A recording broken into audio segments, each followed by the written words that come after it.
Good morning. Good morning. Guess what today is? Today, I am over 60% of my fundraising goal. But that's not what today is. What's really today? Today is September 1st. It is the month in this country where we are supposed to recognize and pay tribute to and awareness to prostate cancer awareness.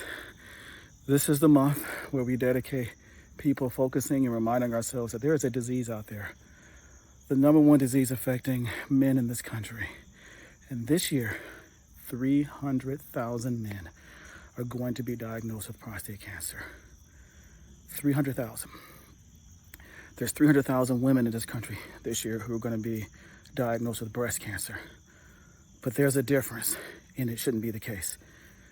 In addition to 300,000 people, men being diagnosed with prostate cancer this year, every 15 minutes, one of them will die.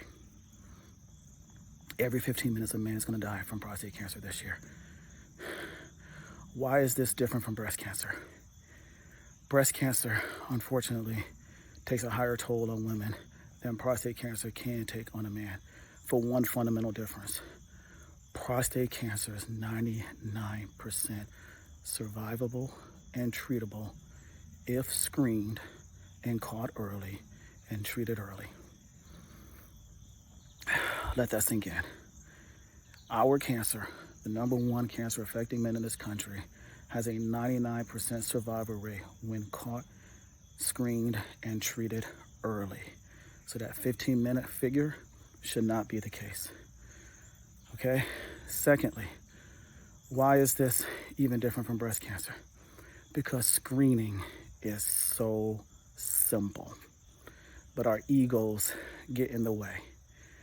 Screening for prostate cancer should be done every single year when you start your screening regimen.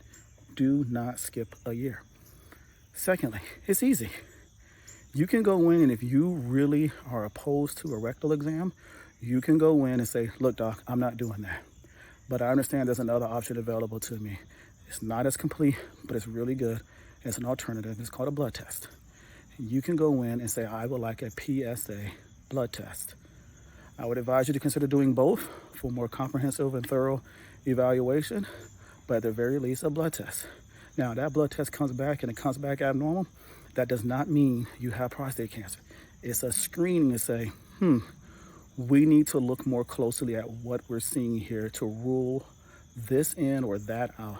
And more than likely, it's probably prostatitis. We'll give you some medication and we'll bring down the inflammation and you'll be fine. But it's screenable. And if you catch this early, you are part of the 99% of men who can survive it. So women, talk to your men. Brothers, talk to your guy friends. Tell them that this is the month where they all need to be aware. And we no longer need to start seeing these numbers where 300,000 men are being diagnosed. But more importantly, that 15 minutes that someone is dying every 15 minutes, nada. We don't need that. So please spread the awareness. Please donate to my campaign. I'm only at 60-some%, but every time I publish and I post, I get donations, and it is hard to do this. I'm out here training and I can speak to people, but it is really, really hard to ask people to donate money. But that's what this organization needs. That's what we need to bring these numbers down. Other information, I leave in a few days for Tanzania, Kilimanjaro. So I'll be giving y'all some more information about that. Everyone's asking me how many days, what's it like, what's my training like, how broke am I going to the gear store buying all kinds of gear because I didn't know how expensive that stuff was. And you all know from my earlier videos how cheap I am. And when I went in there and I saw how much a pair of socks was, let alone a pair of shoes, yeah. So please continue to share. Please continue to protect one another, spread awareness, and let's see what we can do this month for prostate cancer awareness. Y'all have a good day. Bye.